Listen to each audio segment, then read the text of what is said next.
Finance ഉള്ളത്. നമുക്കറിയാം F എമ്മിന്റെ കൂടെ എഫ് എം പ്ലസ് എക്കണോമിക്സ് ആണ്. ഇതിൽ എഫ് എം നമുക്ക് വരുന്നത് 60 മാർക്സും എക്കണോമിക്സ് വരുന്നത് 40 മാർക്സിനാണ്. ഈ 40 മാർക്സ് എക്കണോമിക്സ് എന്ന് പറയുന്ന സബ്ജക്റ്റില് നമുക്ക് 4 ചാപ്റ്ററുകളായിട്ടാണ് ഇൻസ്റ്റിറ്റ്യൂട്ട് ഡിവൈഡ് ചെയ്തത്. 4 ചാപ്റ്റർ ആയിട്ട് ഡിവൈഡ് ചെയ്തത്. ഇപ്പൊ എക്സാമിന് സെക്കൻഡ് ഗ്രൂപ്പിനെ സംബന്ധിച്ചിടത്തോളം നമുക്ക് എഫ് എം എക്കണോമിക്സ് എപ്പോഴും എക്സംഷൻ വാങ്ങാൻ പറ്റിയൊരു പേപ്പറാണ്.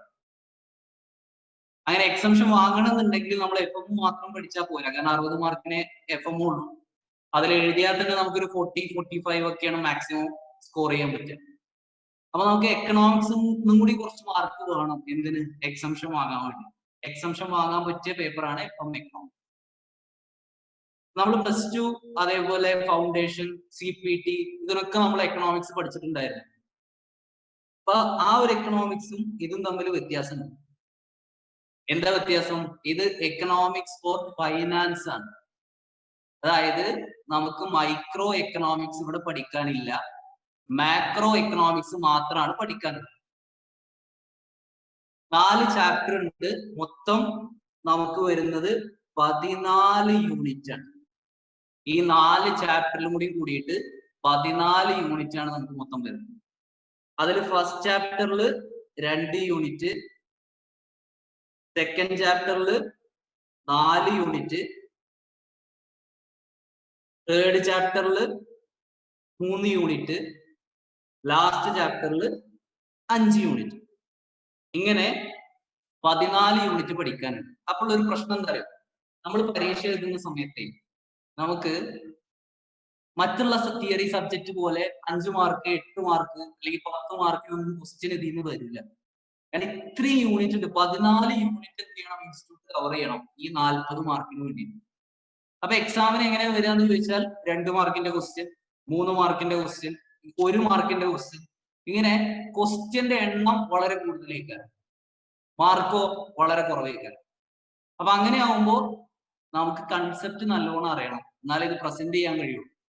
40 മാർക്കിന് അത്രയും എണ്ണം ക്വസ്റ്റ്യൻസ് ചോദിക്കും. അപ്പൊ ഇതില് ഓൺ ആൻ ആവറേജ് ഒരു ചാപ്റ്റർ 4 ചാപ്റ്റർ ആണല്ലോ 40 മാർക്കിന്. അപ്പൊ ഏകദേശം ഒരു ചാപ്റ്റർ നമുക്ക് 10 മാർക്കോളം ക്വസ്റ്റ്യൻ പ്രതീക്ഷിക്കാം ഓൺ ആൻ ആവറേജ്. അത് അങ്ങനെ തന്നെ ആയിക്കോണമെന്നില്ല, പക്ഷെ നമുക്ക് 10 മാർക്കോളം എന്ത് ചെയ്യാം? ഒരു ചാപ്റ്ററിന് പ്രതീക്ഷിക്കാം. അപ്പൊ അതിൽ ഏറ്റവും എളുപ്പമുള്ള 2 ചാപ്റ്ററുകളുണ്ട്.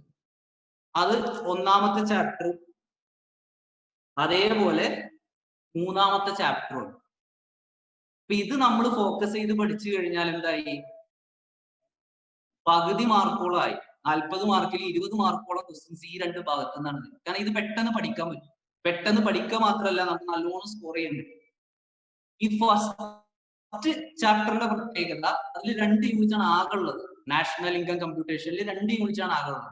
ഈ 2 യൂണിറ്റും പ്രാക്ടിക്കൽ ക്വസ്റ്റ്യൻസ് ആണ് വരിക. എക്കണോമിക്സ് മുഴുവൻ തിയറി അല്ല എക്സാമിന് ചോദിക്കുക, നമുക്ക് പ്രാക്ടിക്കൽ ക്വസ്റ്റ്യൻസും ചോദിക്കും. അപ്പൊ ഇതിൽ 2 യൂണിറ്റും പ്രാക്ടിക്കൽ ക്വസ്റ്റ്യൻസ് ആണ് വരിക. അപ്പൊ നമ്മൾ ആദ്യം ഫോക്കസ് ചെയ്ത് പഠിക്കേണ്ടത് നാഷണൽ ഇൻകം എന്നുള്ള ഭാഗത്തു നിന്നാണ്. കാരണം നമുക്ക് 1 മാർക്ക് പോലും ഇത് പോകാനില്ല. പ്രാക്ടിക്കൽ ക്വസ്റ്റ്യൻ ആയതുകൊണ്ട് എത്രയാണോ നാഷണൽ ഇൻകം കമ്പ്യൂട്ടേഷൻ ആണ് ചോദിക്കുക, നമ്മളത് കമ്പ്യൂട്ട് ചെയ്ത് കഴിഞ്ഞാൽ ഫുൾ മാർക്ക് കിട്ടും. ഇതാണ് ഒരു ഓവർവ്യൂ, എക്കണോമിക്സിനെ കുറിച്ച് ഒരു ഓവർവ്യൂ. 4 ചാപ്റ്റർ പഠിക്കാണ്ട്, 14 യൂണിറ്റ് പഠിക്കാണ്ട്, ക്വസ്റ്റ്യൻസ് 2 മാർക്ക് 3 മാർക്കിന്റെ ക്വസ്റ്റ്യൻസ് ആവും. അപ്പൊ നമ്പർ ഓഫ് ക്വസ്റ്റ്യൻസ് കൂടുതലായിരിക്കും. നമ്മൾ ഏറ്റവും ചെറിയ കൺസെപ്റ്റ് തൊട്ട് ശരിക്കും മനസ്സിലാക്കി പഠിച്ചാൽ മതി. ഓക്കെ ആണോ? ചാറ്റ് ബോക്സിൽ നമുക്ക് ഞാനിപ്പോ ഇത്രയും പറഞ്ഞത് നിങ്ങൾക്ക് കേട്ടിട്ടുണ്ട്, മനസ്സിലായിട്ടുണ്ട് എന്നുണ്ടെങ്കിൽ ഒരു ഓക്കെ പറഞ്ഞാൽ നമുക്ക് ബാക്കി portions. Okay, Chanchal, okay, Arshada, okay, Alfred, Vaishan, okay. എനിക്ക് നിങ്ങളെ ആരെയും പേഴ്സണലായിട്ട് പരിചയമില്ലാത്തതുകൊണ്ട് പേര് വായിക്കുന്ന സമയത്ത് എനിക്ക് റിലേറ്റ് ചെയ്യാൻ പറ്റില്ല. ആ ഒരു പ്രശ്നം ഉണ്ടാവും. എന്നാലും നമുക്ക് ഇങ്ങനെ ചാറ്റ് ബോക്സിൽ നമുക്ക് കമ്മ്യൂണിക്കേറ്റ് ചെയ്ത് പോവാം. ഇൻ കേസ് നിങ്ങൾക്ക് എന്തെങ്കിലും ഡൗട്ട് ഉണ്ടെങ്കിൽ ഞാൻ എന്ത് ചെയ്യാം? അൺമ്യൂട്ട് ചെയ്യാൻ പറയാം. ആ സമയത്ത് നിങ്ങൾ എന്ത് ചെയ്താൽ മതി? ഡൗട്ട് ഉണ്ടെങ്കിൽ ചോദിച്ചാൽ മതി. അപ്പൊ ഓക്കെ, നമുക്ക് first chapter national income computation. അതിൽ 2 യൂണിറ്റ് ആണെന്ന് ഞാൻ പറഞ്ഞു. ഫസ്റ്റ് യൂണിറ്റ് എങ്ങനെ നാഷണൽ ഇൻകം കമ്പ്യൂട്ട് ചെയ്യാന്നുള്ളതാണ്. സെക്കൻഡ് യൂണിറ്റ് കെയ്നേഷ്യൻ തിയറിനെ കുറിച്ചാണ്. അപ്പൊ നമുക്ക് ആദ്യത്തെ യൂണിറ്റ്, അതായത് ഫസ്റ്റ് ചാപ്റ്ററിലെ ഫസ്റ്റ് യൂണിറ്റ് ആണ് നമുക്ക് ഇന്ന് ഡിസ്കസ് ചെയ്യാം. അപ്പൊ നമുക്ക് നോക്കാം.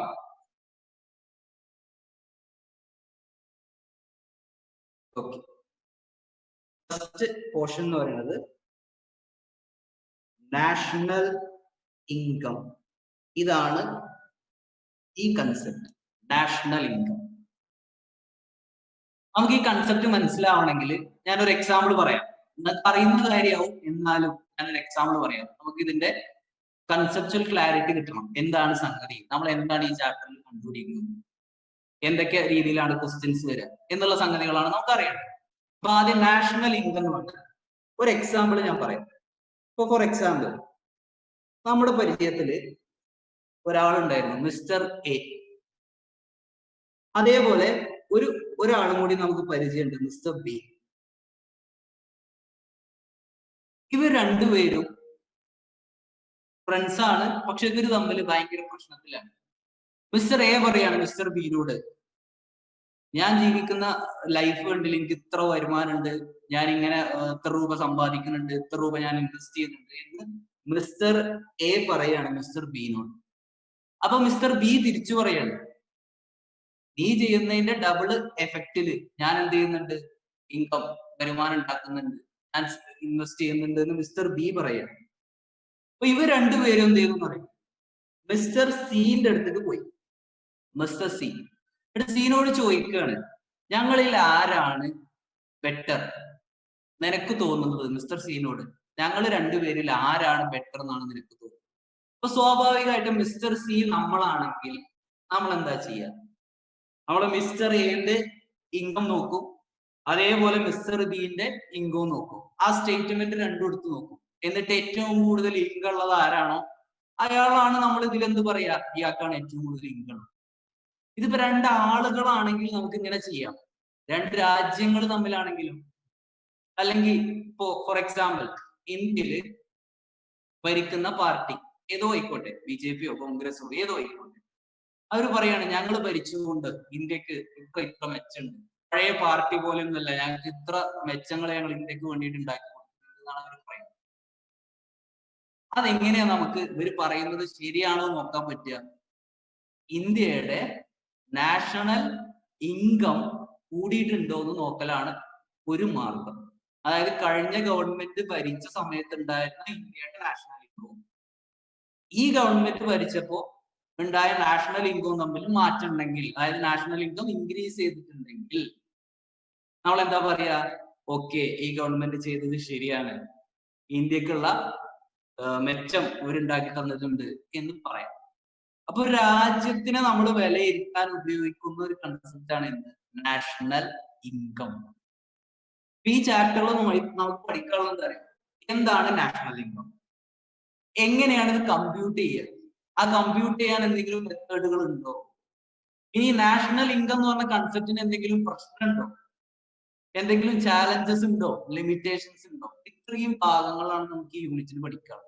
എന്താണ് നാഷണൽ ഇൻകം, ഈ നാഷണൽ ഇൻകത്തിന് വരുന്ന കൺസെപ്റ്റുകൾ ഏതൊക്കെയാണ്, അതായത് ഏതൊക്കെ രീതിയിൽ നമുക്ക് ഇത് കമ്പ്യൂട്ട് ചെയ്യാം, ഇതിൽ എന്തെങ്കിലും ചാലഞ്ചസ് വരുന്നുണ്ടോ, ലിമിറ്റേഷൻസ് ഉണ്ടോ, നാഷണൽ ഇൻകം കമ്പ്യൂട്ട് ചെയ്യുന്നതിൽ എന്തെങ്കിലും പ്രശ്നങ്ങൾ ഉണ്ടോ, ഈ ഒരു ഏരിയയിൽ നിന്നാണ് നമുക്ക് ക്വസ്റ്റ്യൻസ് വരുന്നത്.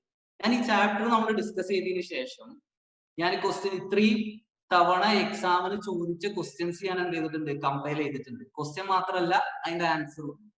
അപ്പൊ നമുക്ക് 2 മാർക്കിനോ 3 മാർക്കിനോ ക്വസ്റ്റ്യൻ വരുന്ന സമയത്ത് നമുക്കുള്ള പ്രശ്നം എന്താ, എത്ര എഴുതണം ഇതിന് ആൻസർ എന്നുള്ളൊരു പ്രശ്നം വരും. മറ്റുള്ള തിയറി സബ്ജക്റ്റുകൾ എഴുതുന്ന പോലെ പാരഗ്രാഫ് പോലെ എഴുതണോ, 5 മാർക്കിനുള്ള ക്വസ്റ്റ്യൻ അത്രയും എഴുതണോ 2 മാർക്ക് കിട്ടാൻ അല്ലെങ്കിൽ 3 മാർക്ക് കിട്ടാൻ എന്നുള്ള ഒരു പ്രശ്നം നമുക്ക് വരും. അപ്പൊ നമ്മൾ എന്താ ചെയ്യേണ്ടത്, ഇൻസ്റ്റിറ്റ്യൂട്ട് എങ്ങനെയാണോ ആൻസർ പ്രസന്റ് ചെയ്തിട്ടുള്ളത്, അതായത് ഇൻസ്റ്റിറ്റ്യൂട്ട് നമ്മളിടുന്ന് 2 മാർക്കിന് എത്രയാണ് പ്രതീക്ഷിക്കുന്നത് എന്നുള്ളത് അവർ മോക്ക് ടെസ്റ്റ് പേപ്പറിലും സജസ്റ്റഡ് ആൻസറിലൊക്കെ കൊടുത്തിട്ടുണ്ടാവും. ഏകദേശം എത്രത്തോളമാണ് ഇൻസ്റ്റിറ്റ്യൂട്ട് നമ്മളിടുന്ന് പ്രതീക്ഷിക്കുന്നത്, എത്ര ആൻസർ നമ്മൾ എഴുതണം. അപ്പൊ ഞാൻ എന്ത് ചെയ്തിട്ടുണ്ട്, ഓരോ യൂണിറ്റിന്റെയും കമ്പയർ ചെയ്തിട്ടുണ്ട്. ഞാൻ ഈ ക്ലാസ് കഴിയുന്ന സമയത്ത്, ഈ യൂണിറ്റിന്റെ ക്ലാസ് കഴിയുന്ന സമയത്ത് ഞാനത് ഷെയർ ചെയ്ത് തരാം. അതിൽ ക്വസ്റ്റ്യനും ഉണ്ട് ആൻസറും ഉണ്ട്. നമ്മൾ ഇതൊക്കെ ഡിസ്കസ് ചെയ്യും. അതിനുശേഷം നിങ്ങൾക്ക് റിവൈസ് ചെയ്യാൻ വേണ്ടിയിട്ട്, വായിച്ച് പഠിക്കാൻ വേണ്ടിയിട്ട് ആ ക്വസ്റ്റ്യൻ ആൻസർ ഞാൻ ഷെയർ ചെയ്യും. അപ്പൊ നിങ്ങൾ വേറെ അതായത് RTP MTP ഒന്നും വേറെ തപ്പി പോകണ്ടെന്നാണ്.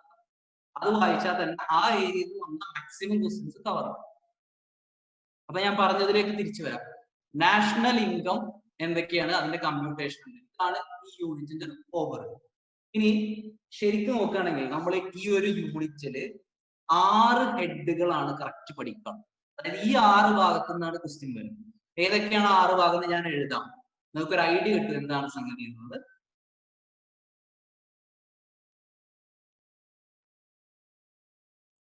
ആറ് ഭാഗങ്ങളാണ് മെയിൻ ആയിട്ട് നമുക്ക് നോക്കാം. ഇത്രയും ഭാഗം നമ്മൾ നോക്കി കഴിഞ്ഞാൽ ഈ യൂണിറ്റ് തീർന്നു. ഓക്കെ, ഒന്നാമത്തെ ഭാഗം എന്ന് പറയുന്നത് ഇൻട്രൊഡക്ഷൻ പോർഷൻ. അതായത് നാഷണൽ ഇൻകത്തിന്റെ ഇൻട്രൊഡക്ഷൻ പോർഷൻ എന്താണ്. ഇതിൽ നമ്മൾ ഇവിടെ ഇൻട്രൊഡക്ഷൻ കൊണ്ട് ഉദ്ദേശിക്കുന്നത് ഡെഫിനിഷൻ പോർഷൻ ആണ്. കാരണം നാഷണൽ ഇൻകത്തിന്റെ ഡെഫിനിഷൻ ഒരു 3-4 ലൈനാണ് ഉള്ളത്.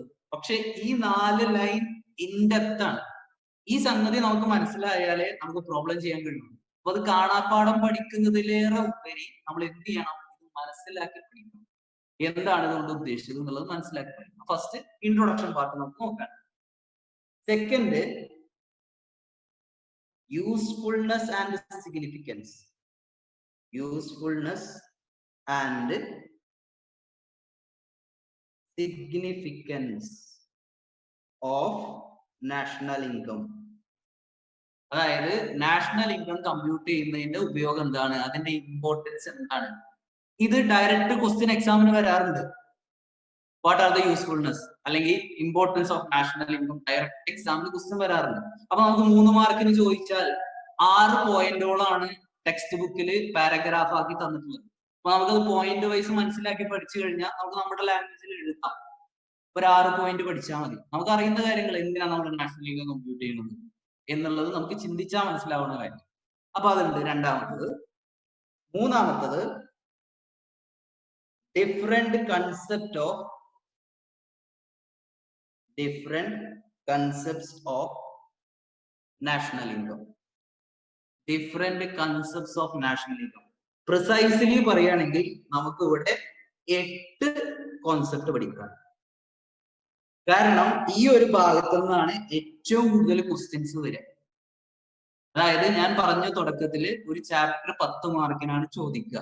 അപ്പൊ ഫസ്റ്റ് ചാപ്റ്ററിനെ സംബന്ധിച്ചിടത്തോളം 10 മാർക്കിന് ചോദിക്കാൻ 2 യൂണിറ്റ് മാത്രമേ ഫസ്റ്റ് ചാപ്റ്ററിലുള്ളൂ. ഇപ്പൊ നമ്മൾ പഠിച്ചുകൊണ്ടിരിക്കുന്ന നാഷണൽ ഇൻകം അതേപോലെ കെയ്നീഷ്യൻ തിയറി. ഈ നാഷണൽ ഇൻകം അപ്പോൾ ഓൺ ആൻ ആവറേജ് 5 മാർക്കിന് ക്വസ്റ്റ്യൻ വരുന്ന അർത്ഥം. ഒന്നുകിൽ ഈ ഡിഫറെന്റ് കൺസെപ്റ്റിൽ നിന്ന് 5 മാർക്കിന് ഡയറക്ട്ലി ക്വസ്റ്റ്യൻ ചോദിക്കാം,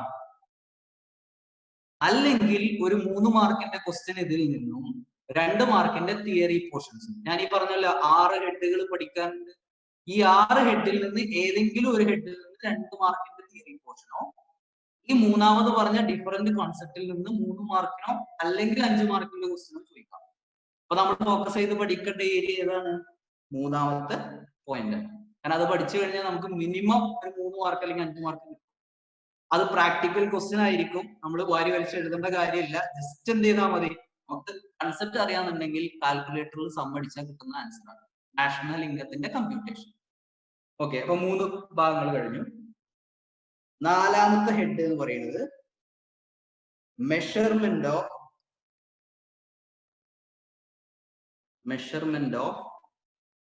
നാഷണൽ ഇൻകം ഇൻ ഇന്ത്യ. എങ്ങനെയാണ് ഇന്ത്യയിൽ നാഷണൽ ഇൻകം കമ്പ്യൂട്ട് ചെയ്യുന്നത്? ഇത് പറയുമ്പോൾ ഞാനൊരു പോയിന്റ് കൂടി പറയാം. നമ്മൾ പറഞ്ഞ ആദ്യത്തെ എക്സാമ്പിൾ ഉണ്ടല്ലോ, ABC. ഈ ഒരു കൺസെപ്റ്റ് പ്രകാരം രാജ്യങ്ങൾ തമ്മിൽ കമ്പയർ ചെയ്യണമെങ്കിൽ ഇപ്പൊ ഇന്ത്യയും അമേരിക്കയും തമ്മിൽ നമുക്ക് ഈ നാഷണൽ ഇൻകം വെച്ചിട്ട് കമ്പയർ ചെയ്യണം. ഇന്ത്യ എത്രാമത്തെ പൊസിഷനിലാണ്, അമേരിക്ക എത്രാമത്തെ പൊസിഷനിലാണ്, ഇന്ത്യ ഡെവലപ്പ് ചെയ്യുന്നുണ്ടോ, അമേരിക്കയുമായിട്ട് എത്രത്തോളം നമ്മൾ വ്യത്യാസമുണ്ട് എന്നൊക്കെ നോക്കണമെങ്കിൽ ആരുടെ നാഷണൽ ഇൻകം കിട്ടണം? അമേരിക്കയുടെ നാഷണൽ ഇൻകം കിട്ടണം. നമുക്ക് നമ്മുടെ നാഷണൽ ഇൻകം അറിയണം. നമ്മുടെ എന്ന് പറഞ്ഞാൽ ഇന്ത്യയുടെ നാഷണൽ ഇൻകം അറിയണം. അപ്പൊ അതിൽ എങ്ങനെയാണ് ഇന്ത്യയിൽ നാഷണൽ ഇൻകം കാൽക്കുലേറ്റ് ചെയ്യുന്നത്? അതാണ് ഇവിടെ measurement of national income in India കൊണ്ട് ഉദ്ദേശിക്കുന്നത്. ഇതൊക്കെ നമ്മൾ ഡീറ്റെയിൽ ആയിട്ട് നോക്കും. അഞ്ചാമത്തെ point, the system of the system of regional accounts in India. The system of regional accounts in India. ഇതെന്താ നിങ്ങൾ കേട്ടിട്ടുണ്ടാവില്ല, ഞാൻ പറഞ്ഞു തരുന്നു. ഇത് എക്സാമിന് ചോദിച്ചു കണ്ടിട്ടില്ല, 1-2 പ്രാവശ്യത്തെ എക്സാമിന് ചോദിച്ചിട്ടുണ്ട്. ശരിക്കും ടെക്സ്റ്റ് ബുക്ക് വായിച്ച് നമ്മളിങ്ങനെ പോരുകയാണെങ്കിൽ ഈ ഒരു പോയിന്റ് നമ്മൾ അത്ര ഇമ്പോർട്ടന്റ് ആണെന്ന് വിചാരിക്കില്ല. എന്തോ ഒരു ഇൻട്രൊഡക്ഷൻ പാർട്ട് തന്നേ വിചാരിക്കുള്ളൂ. പക്ഷെ ഇതിൽ നിന്ന് ക്വസ്റ്റ്യൻ വന്നിട്ടുണ്ട്. നമുക്കിത് ക്വസ്റ്റ്യൻ വന്നാൽ എങ്ങനെ നമുക്കിത് പ്രസന്റ് ചെയ്യാന്ന് മനസ്സിലാവും. കൺസെപ്റ്റ് നമുക്ക് മനസ്സിലാവണം, ഇതെങ്ങനെ പ്രസന്റ് ചെയ്യാന്ന് മനസ്സിലാവും. അപ്പൊ അതിനുള്ള പോയിന്റ്സ് ഞാൻ തരാം, നമ്മളത് ഡിസ്കസ് ചെയ്യാം. Okay, the last point, 6th point,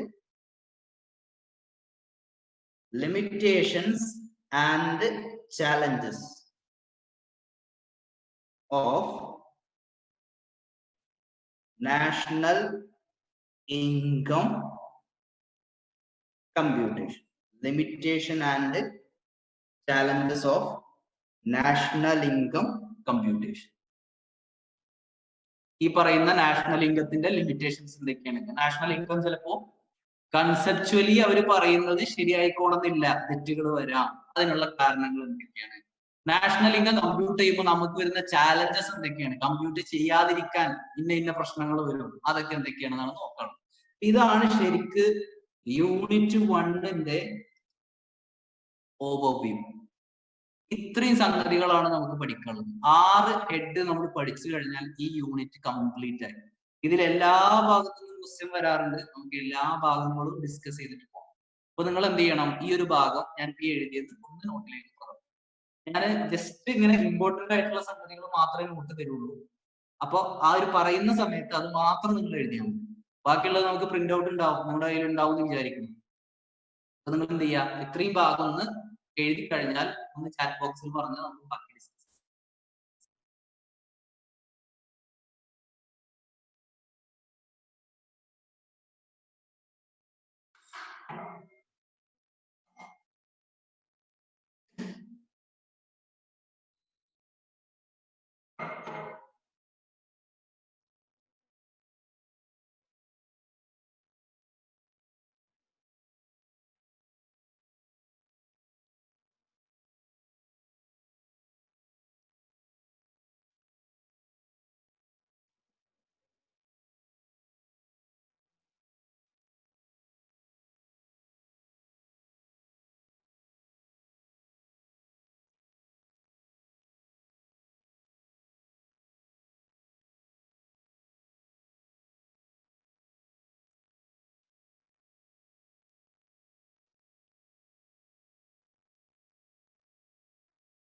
എഴുതി, ഓക്കെ ഓക്കെ, എല്ലാവർക്കും കഴിഞ്ഞു എന്ന് വിചാരിക്കണം. എഴുതിയിട്ടുണ്ടാവും, അല്ലെങ്കിൽ എന്ത് ചെയ്താൽ മതി, ഒന്ന് സ്ക്രീൻഷോട്ട് എടുത്താൽ മതി.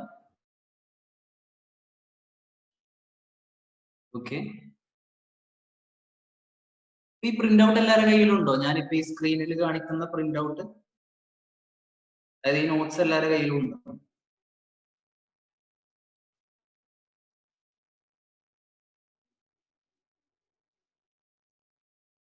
ഈ നോട്ട്സ് എല്ലാവരുടെ കയ്യിലുണ്ടോ? യെസ്, ഓക്കെ, റിപ്ലൈ തന്നാൽ ഓക്കെ ഓക്കെ ഉണ്ടെന്ന് വിചാരിക്കണം.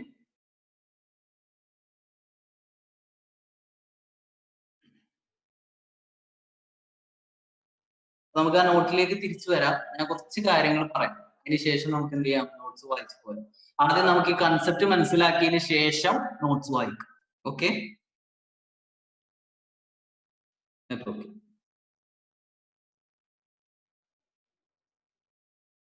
ചില ആളുകളടുത്ത് ഇല്ല എന്ന് പറയുന്നു. ഓക്കെ, കുഴപ്പമില്ല. ഞാൻ വായിക്കുന്ന സമയത്ത് ക്ലാസ് കഴിഞ്ഞാൽ അൽസറോട് പറഞ്ഞാൽ കിട്ടുന്നുണ്ടാവും, നമുക്ക് സ്ക്രീനിൽ കാണാം. ഇല്ലാത്തവരുണ്ടെന്നുണ്ടെങ്കിൽ ഞാൻ എന്ത് ചെയ്യാം, ഷെയർ ചെയ്ത്, പ്രശ്നമല്ല. ഇന്ന് നോട്ട് ഉണ്ടാവില്ല എന്നുള്ളൂ, അടുത്ത ക്ലാസ് നമുക്ക് ശരിയാക്കാം, കുഴപ്പമില്ല. ഓക്കെ,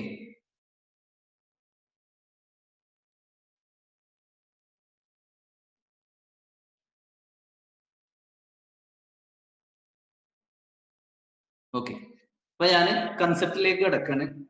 ആദ്യത്തെ കൺസെപ്റ്റ് എന്ന് പറയുന്നത് എന്താണ് നാഷണൽ ഇൻകം? എന്താണ് നാഷണൽ ഇൻകം? ഇതാണല്ലോ നമുക്ക് പഠിക്കേണ്ടത്.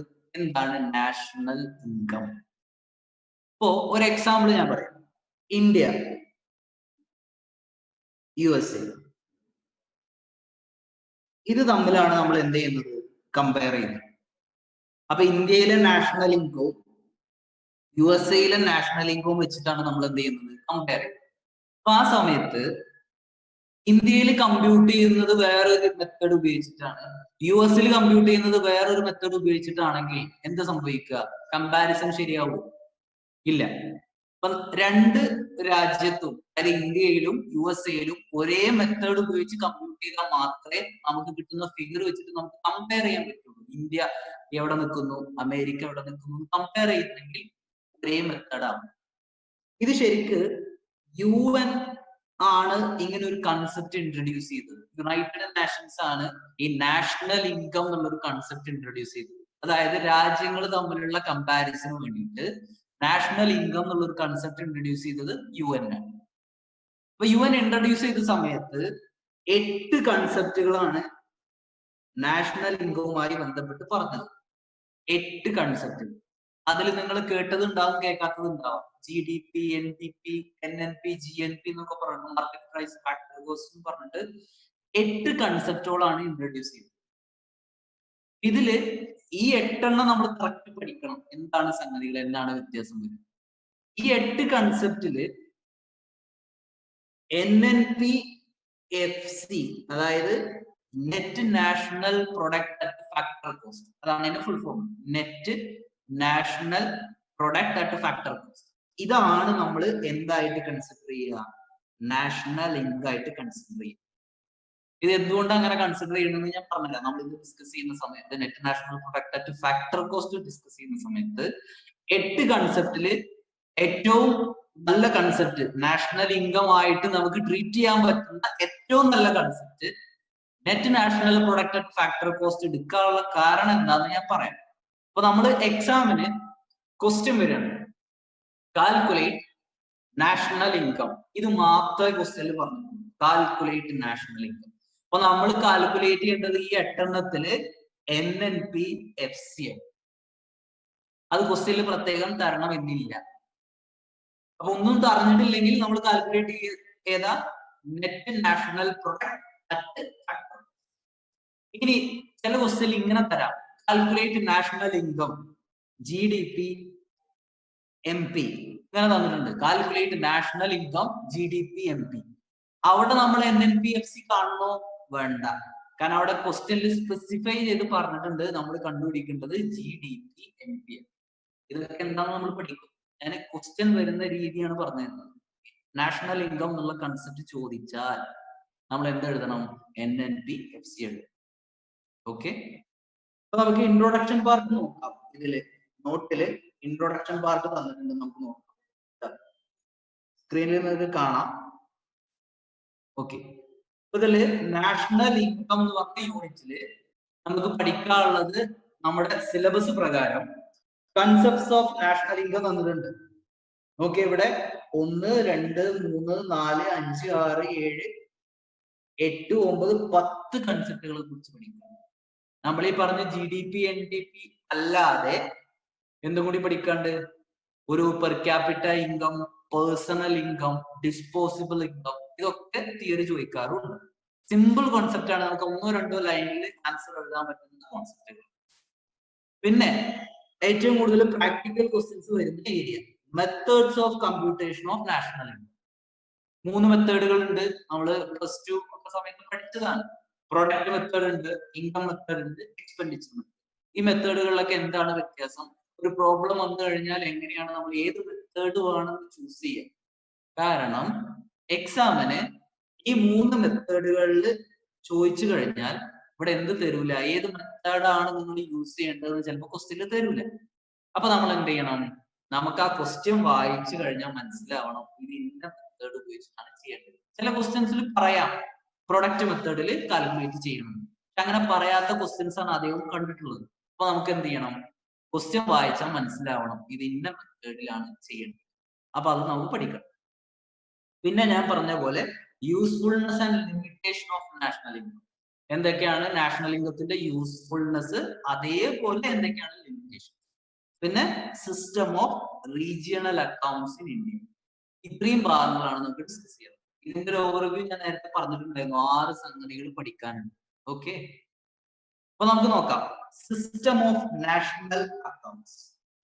System of national accounts, SNA. ഇത് നമ്മുടെ സ്റ്റഡി മെറ്റീരിയൽ തന്നിട്ടുണ്ട്. പക്ഷെ നമ്മൾ വായിക്കുമ്പോൾ എന്താ പറയുക, നമുക്ക് തോന്നും പരീക്ഷയിൽ ചോദിക്കൂല, ജസ്റ്റ് ഒരു ഇൻട്രൊഡക്ഷൻ പാർട്ടാണ് നമുക്ക് തോന്നും. പക്ഷെ നമുക്കത് വായിച്ചു കഴിഞ്ഞാൽ കാണാപ്പാടം പഠിക്കണ്ട, നമുക്ക് ജസ്റ്റ് മനസ്സിലാക്കി വെച്ചാൽ എഴുതാൻ പറ്റുന്ന സംഗതിയാണ്. ഒന്ന് നോക്കി, കൂടെ വായിക്കണേ. ഞാൻ അത് വായിക്കുന്ന സമയത്ത് എന്റെ കൂടെ ഒന്ന് വായിക്കണേ. United nations has developed concepts of national income and these concepts and definitions are adopted by most countries for computation and reporting of national income. Such concepts are given in system of national accounts. For examine system of national accounts ne kurichu chodichal nammal manasilakanda sangathi UN national accounts എന്ന് പറഞ്ഞ, sorry, national income എന്ന് പറഞ്ഞ concept introduce ചെയ്ത സമയത്ത് എന്തൊക്കെ കൺസെപ്റ്റുകളാണോ അതുമായി ബന്ധപ്പെട്ടുള്ളത്, national ഇൻകവുമായി ബന്ധപ്പെട്ട് എന്തൊക്കെ കൺസെപ്റ്റുകളാണോ അത് UN എന്ത് ചെയ്തിട്ടുണ്ട്, റെക്കോർഡ് ചെയ്ത് വെച്ചിട്ടുണ്ട്. ആ റെക്കോർഡിന് പറയുന്ന, ആ സിസ്റ്റത്തിന് പറയുന്ന പേരാണ് സിസ്റ്റം ഓഫ് നാഷണൽ അക്കൗണ്ട്സ്. അപ്പൊ ഇതിൽ നമ്മൾ ആകെ എക്സാമിന് പഠിക്കേണ്ടത് എന്താ, UN ആണ് ഈ സംഗതി. ലോകത്തില് മോസ്റ്റ് ഓഫ് ദി കൺട്രീസും ഫോളോ ചെയ്യുന്നുണ്ട്. ഓക്കെ, അടുത്തത് national accounts refers to the accounts of various macroeconomic activities that nations undertake. Macroeconomic factors and methods of computation and reporting of such macroeconomic factors and activities. ഇവിടെ താഴെ നോക്കിയേ, ഞാൻ എല്ലാ കൺസെപ്റ്റിന്റെ താഴെയും അതുമായി relate ചെയ്ത് വന്ന 1 മാർക്കിന്റെയോ 2 മാർക്കിന്റെയോ 3 മാർക്കിന്റെയോ ക്വസ്റ്റ്യൻസ് താഴെ കൊടുത്തിട്ടുണ്ട്. ഈ ഒരു ഏരിയ നമ്മൾ വായിച്ചു കഴിഞ്ഞാൽ നമുക്ക് നോക്കിയേ, ക്വസ്റ്റ്യൻ വന്നത് നോക്കി, what is the purpose of SNA survey. പരീക്ഷയ്ക്ക് SNA തന്നെയാണ് എക്സാമിൽ ക്വസ്റ്റ്യൻ വന്നത്, അതിന്റെ ഫുൾ ഫോം പോലും തന്നിട്ടില്ല. ഇത് ഒരു പ്രാവശ്യം പോലും വായിക്കാത്ത ഒരാളാണെങ്കിൽ അയാൾക്ക് എന്താണ് SNA, എവിടെയോ എന്തോ ഒരു സംഗതി നമ്മൾ എന്ത് ചെയ്യേണ്ടി വരും, സ്കിപ്പ് ചെയ്യേണ്ടി. അപ്പൊ എന്താണ് SNA? System of national accounts. എന്താണ് സിസ്റ്റം കൊണ്ട് ഉദ്ദേശിക്കുന്നത്? UN രാജ്യങ്ങൾ തമ്മിൽ കമ്പയർ ചെയ്യാൻ വേണ്ടിയിട്ട് കൺസെപ്റ്റ് ഇൻട്രൊഡ്യൂസ് ചെയ്തു. ആ കൺസെപ്റ്റ് നാഷണൽ ഇൻകവുമായി ബന്ധപ്പെട്ടിട്ടാണ്. അപ്പൊ ആ കൺസെപ്റ്റുകൾ എന്ത് ചെയ്തിട്ടുണ്ട്, ഒരു റെക്കോർഡായിട്ട് കീപ്പ് ചെയ്തിട്ടുണ്ട്. ആ റെക്കോർഡിന് പറയുന്ന പേരാണ് സിസ്റ്റം ഓഫ് നാഷണൽ അക്കൗണ്ട്സ്. ഇവിടെ താഴെ അതിന്റെ ആൻസറുകൾ, ഇത് 2 മാർക്കിന് ചോദിച്ച ക്വസ്റ്റ്യൻ ആണ്. SNA ചോദിക്കുകയാണെങ്കിൽ 2 മാർക്കിന് ചോദിക്കുള്ളൂ, കാരണം ഇത്രയും പോയിന്റുകളല്ലേ നമുക്ക് എഴുതാനുള്ളൂ. ഈ 2 മാർക്കിന് ചോദിച്ചപ്പോ ഈ പോയിന്റ് ആയിട്ട് വരേണ്ടത് താഴെ കൊടുത്തിട്ടുണ്ട്. എന്തൊക്കെ? It provides A comprehensive accounting framework four compiling and reporting macro economic statistics. It helps in analysing and evaluating performance of an economy. ഞാൻ സിംപ്ലി പറയാം. ഫോർ എക്സാമ്പിൾ, ഞാൻ ഈ പറഞ്ഞ എക്സാമ്പിളിൽ ഇന്ത്യയും ചൈനയും തമ്മിലാണ് നമ്മൾ കമ്പയർ ചെയ്യുന്നത്. ഇന്ത്യയും ചൈനയും തമ്മിലാണ് കമ്പയർ ചെയ്യുന്നത്. അപ്പൊ ഇന്ത്യ ഫോളോ ചെയ്യേണ്ട മെത്തേഡ്, ആ സെയിം മെത്തേഡ് ആവണം ആര് ഫോളോ ചെയ്യേണ്ടത്, ചൈനയും ഫോളോ ചെയ്യേണ്ടത്. ഇല്ലെങ്കിൽ എന്ത് സംഭവിക്കും, കമ്പാരിസൺ വ്യത്യാസം വരും. അപ്പോ ഇന്ത്യ പറയാണ് ചൈനയോട്, ഇന്ത്യയിൽ ഞങ്ങൾ ഫോളോ ചെയ്യുന്ന മെത്തേഡ് ഇതാണ്, നിങ്ങളും അതിനെ ഫോളോ ചെയ്യണം എന്ന് പറഞ്ഞാൽ ചിലപ്പോൾ ചൈന കേൾക്കില്ല. തിരിച്ചാണെങ്കിലും നമ്മൾ എന്ത് ചെയ്യില്ല, ആക്സെപ്റ്റ് ചെയ്യില്ല. അപ്പൊ അതിൽ ആരിടപെടും, UN ഇടപെടും. UN പറഞ്ഞു, ഞങ്ങള് മീറ്റിംഗ് കൂടിയിട്ട് ഇതിനൊരു ഫ്രെയിംവർക്ക് ഉണ്ടാക്കിയിട്ടുണ്ട്, എങ്ങനെയാണ് നാഷണൽ ഇൻകം കമ്പ്യൂട്ട് ചെയ്യുന്നത്, അതുമായി ബന്ധപ്പെട്ട കൺസെപ്റ്റുകൾ എന്തൊക്കെയാണ്, മെത്തേഡുകൾ ഏതൊക്കെയാണ് ചൂസ് ചെയ്യേണ്ടത്. അപ്പോ UN എന്ത് ചെയ്തു, അതുമായി ബന്ധപ്പെട്ട കോൺസെപ്റ്റുകൾ ഇൻട്രൊഡ്യൂസ് ചെയ്തു. അപ്പൊ ഇതേ കോൺസെപ്റ്റുകൾ ആർക്ക് അഡോപ്റ്റ് ചെയ്യാം, ചൈനക്ക് അഡോപ്റ്റ് ചെയ്യാം, അതേപോലെ ഇന്ത്യക്കും അഡോപ്റ്റ് ചെയ്യാം. അപ്പൊ എന്താ സംഭവിക്കുക, രണ്ടിടത്തും ഒരേ മെത്തേഡാണ്. ഇന്ത്യയെയും ചൈനയെയും നമുക്ക് എന്ത് ചെയ്യാം, കമ്പയർ ചെയ്യാം. ഇതാണ് ഇവിടെ SNA കൊണ്ട് ഉദ്ദേശിച്ചത്. United nation, SNA, system of national accounts. Question ചോദിക്കും, സംഗതി 2 or 3 ലൈൻ എഴുതിയാൽ നമുക്ക് മാർക്ക് കിട്ടും. ഓക്കെ, അപ്പൊ ഇനി ബാക്കിയുള്ള ഭാഗത്തേക്ക് പോകുന്നതിന് മുമ്പ് ഞാൻ കുറച്ച് കാര്യങ്ങളും കൂടി പറയാം ബാക്കിയുള്ള ഭാഗത്ത് നിന്ന്. നമ്മൾ നാഷണൽ ഇൻകം കമ്പ്യൂട്ട് ചെയ്യുന്ന സമയത്ത് നമ്മൾ മാക്രോ എക്കണോമിക്സ് ആണ് കൺസിഡർ ചെയ്യുന്നത്. നമുക്കറിയാം രണ്ട് രീതിയിൽ എക്കണോമിക്സ് ഉണ്ട്, മൈക്രോ ഉണ്ട്, മാക്രോ ഉണ്ട്. ഇതൊക്കെ നമ്മൾ ചെറിയ ക്ലാസ്സുകളിൽ പഠിക്കുന്നതാണ്. മൈക്രോ എക്കണോമിക്സ് ഉണ്ട്, മാക്രോ എക്കണോമിക്സ്. മൈക്രോ നമുക്കറിയാം ചെറിയ ചെറിയ സംഗതികളാണ് എന്നാണല്ലോ നമ്മൾ സിംപ്ലി മനസ്സിലാക്കിയത്. മാക്രോ എന്ന് പറഞ്ഞാൽ കുറച്ചുകൂടി വലുതാണ്, ഇപ്പൊ ഇന്ത്യയുമായി ബന്ധപ്പെട്ട സംഗതികളാണ്. ഇപ്പൊ നാഷണൽ ഇൻകം എന്ന് പറഞ്ഞാൽ സ്വാഭാവികമായിട്ട് ഇതിൽ ഏതാ വരിക? മാക്രോ എക്കണോമിക്സിലാണ് വരിക. കാരണം എന്താ, ഒരു നാഷനുമായി ബന്ധപ്പെട്ടിട്ടാണ് നമ്മൾ പഠിക്കുന്നത്. നേരെ മറിച്ച് ഒരു ഇൻഡിവിജ്വൽ ഒരാള് എന്നൊക്കെ പഠിക്കുകയാണെങ്കിൽ നമ്മൾ എവിടെ വരിക? മൈക്രോയിലാണ് വരിക. ഇവിടെ മാക്രോ എക്കണോമിക് ഫാക്ടേഴ്സിനെ കുറിച്ചാണ് നമുക്ക് പഠിക്കാനുള്ളത്. ഏതൊക്കെ? ഒരു നാഷന്റെ കൺസംഷൻ, ഒരു നാഷന്റെ ഔട്ട്പുട്ട്, ഒരു നാഷന്റെ price, income, investment, employment, savings, ഇതിനെ കുറിച്ചൊക്കെയാണ് നമുക്ക് പഠിക്കാനുള്ളത്. ഓക്കെ, ഞാൻ പറയുന്നത് നിങ്ങൾക്ക് ക്യാച്ച് ചെയ്യാൻ പറ്റുന്നുണ്ടോ? ചാറ്റ് ബോക്സിൽ ഒന്ന് പറഞ്ഞു കഴിഞ്ഞാൽ ഇത് നമുക്ക് നേരിട്ടാണെങ്കിൽ ഇത് എളുപ്പമുണ്ട്, നമുക്ക് കമ്മ്യൂണിക്കേറ്റ് ചെയ്യാം.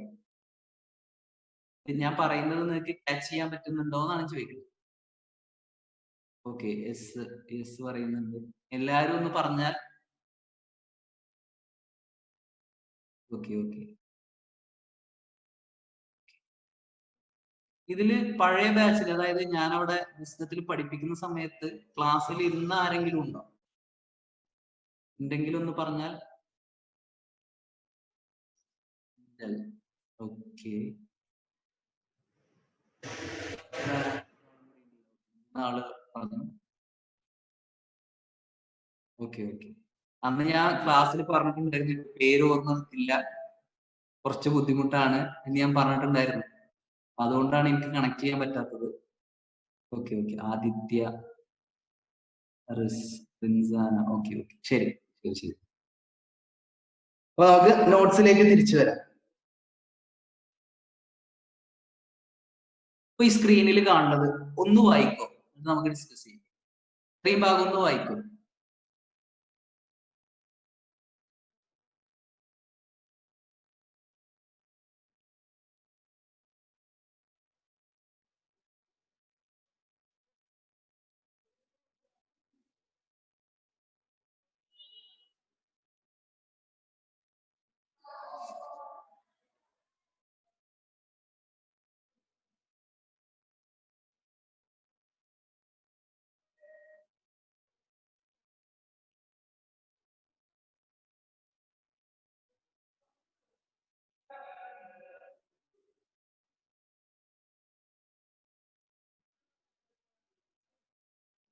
വായിച്ചു കഴിഞ്ഞാൽ ഒന്ന് പറഞ്ഞാൽ, ചാറ്റിൽ പറഞ്ഞാൽ നമുക്ക് ബാക്കി നോക്കാം.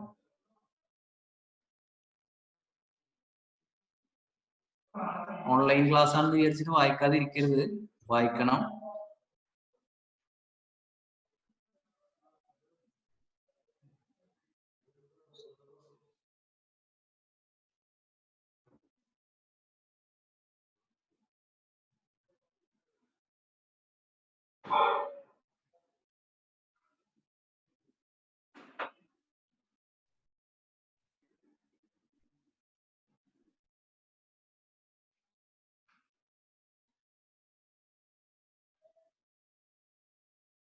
ഓക്കെ, ഒരാള് ഡണ്ണ് പറഞ്ഞു.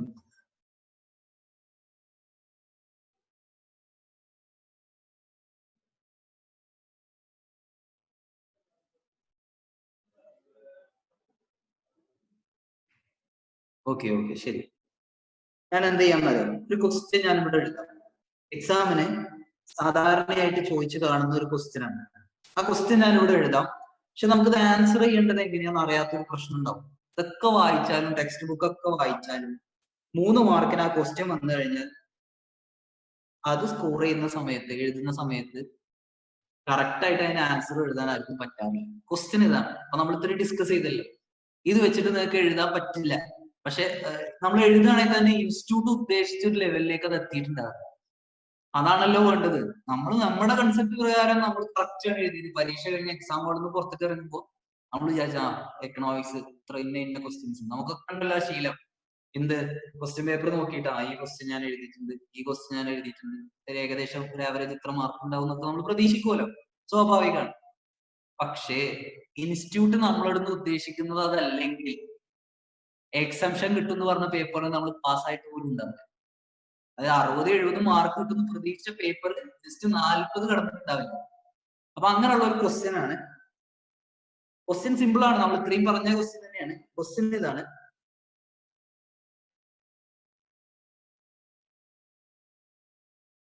What is national income?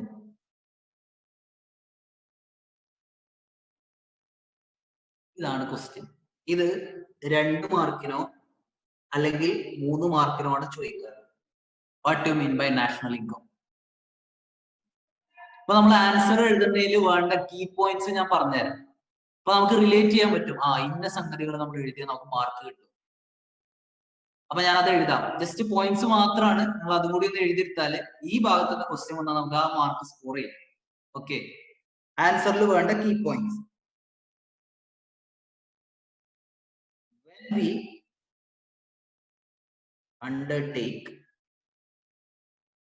When we undertake study of national economies, when we undertake study of national economies, we are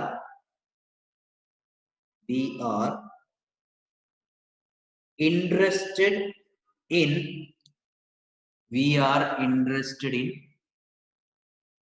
macro. ഇതാണ് നമ്മൾ നേരത്തെ പറഞ്ഞ മൈക്രോ അല്ല നാഷണൽ ഇൻകം, മാക്രോയിലാണ് വരിക. Macro economics aggregates. Macro economics aggregates like consumption, output,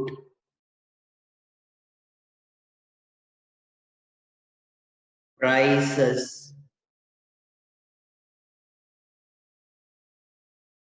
income,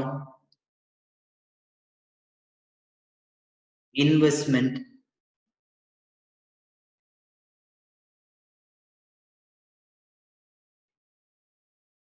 employment, and the last one is savings. അപ്പൊ ഇത്രയും points നമ്മുടെ ആൻസറിൽ വേണം. നമ്മൾ എഴുതിയ ഒരിക്കലും ഈ പോയിന്റ്സ് വരില്ല.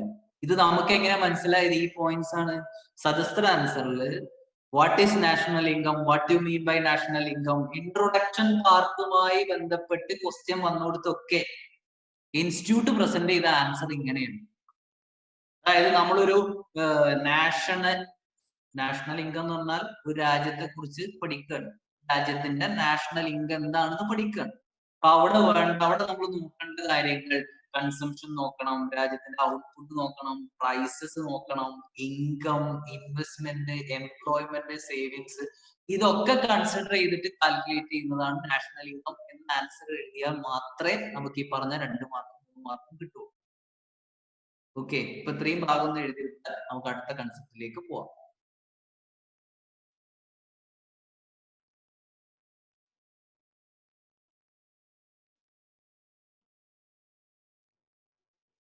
ഇത് പഠിക്കാൻ ഒരു എളുപ്പപ്പണി ഉണ്ട്. നമുക്ക് ഈ consumption, output, prices, income, investment, that is അതിന്റെ ന്യൂമോണിക്സ് എന്ന് പറയുന്നത് copies.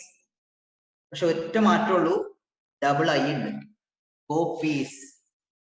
C consumption, O output, 3 prices, I income, ഒരു ഐയും കൂടി ഉണ്ട്, ഇൻവെസ്റ്റ്മെന്റ്, എംപ്ലോയ്മെന്റ്, സേവിങ്സ്. കോപ്പീസ് പഠിക്കാൻ എളുപ്പത്തിന് വേണമെങ്കിൽ ഇതും കൂടി അവിടെ എഴുതി വെച്ചാൽ എക്സാമിന് റിവൈസ് ചെയ്യുന്ന സമയത്ത് ഉപകാരം.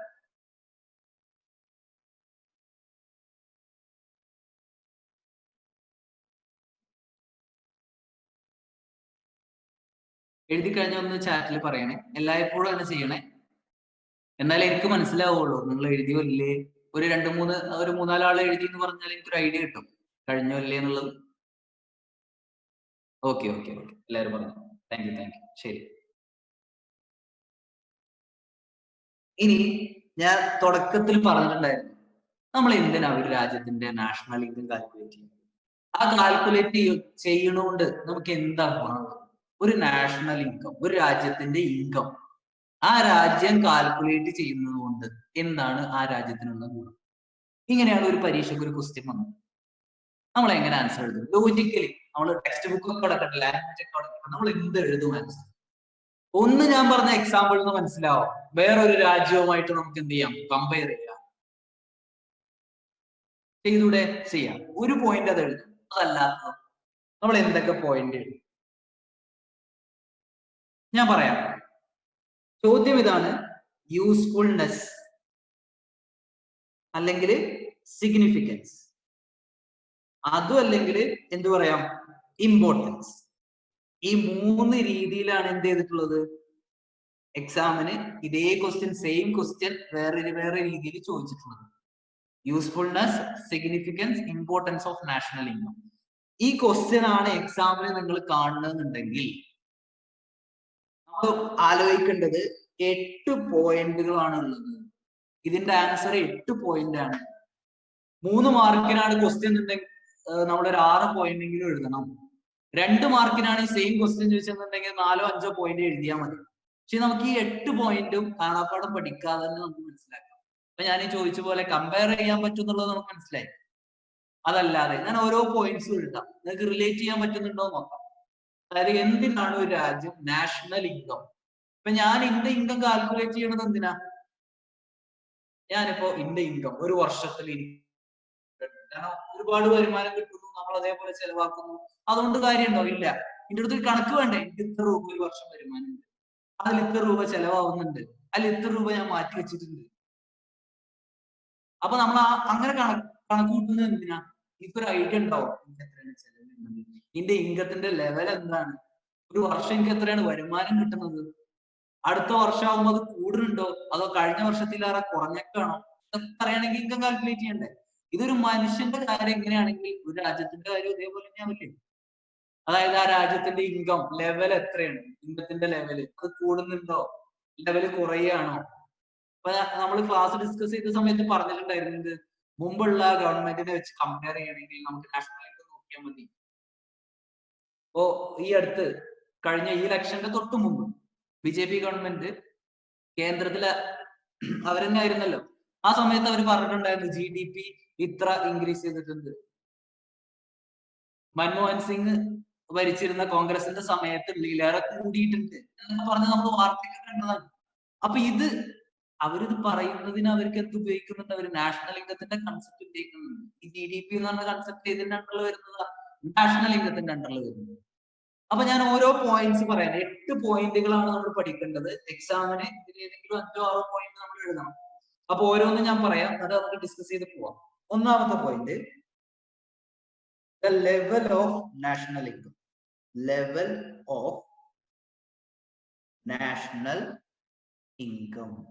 നാഷണൽ ഇൻകം കാൽക്കുലേറ്റ് ചെയ്യുന്നത് ഒരു പർപ്പസ് എന്താണ്?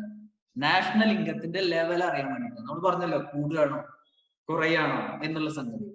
എക്സാമിന് ഇതിന് എക്സ്പ്ലനേഷൻ എഴുതണോ മാർക്കിനനുസരിച്ചാണ് നമ്മൾ തീരുമാനിക്കുന്നത്. 5 മാർക്കിനാണ് ഈ ക്വസ്റ്റ്യൻ വന്നത്, വരാനുള്ള ചാൻസസ് വളരെ കുറവാണ്. കാരണം 2 3 മാർക്കിനെ ചോദിച്ച് കണ്ടിട്ടുള്ളൂ. ഇൻ കേസ് ഇൻസ്റ്റിറ്റ്യൂട്ട് 5 മാർക്കിന് ചോദിച്ചാൽ നമ്മൾ എന്ത് ചെയ്യണം? ഈ ഓരോ പോയിന്റിന്റെ താഴെ 1 2 ലൈൻ നമ്മൾ എഴുതണം. ഈ ഒരു point level of national income, ഈ പോയിന്റിന്റെ എക്സ്പ്ലനേഷൻ നമ്മൾ എന്ത് ചെയ്യും? എഴുതും. കഴിഞ്ഞ പ്രീവിയസ് ഇയറുമായിട്ട് നമുക്ക് കമ്പയർ ചെയ്യാം, ലെവൽ കൂടുതലാണോ കുറവാണോ എന്നുള്ള ഒരു ലൈൻ എഴുതി വെച്ചതായി. അത് നമ്മൾ കാണാപ്പാടം പഠിക്കണോ വേണ്ട. പക്ഷെ ഇതിൽ പോയിന്റ് എന്താണ് ഓർത്ത് വെക്കേണ്ടത്?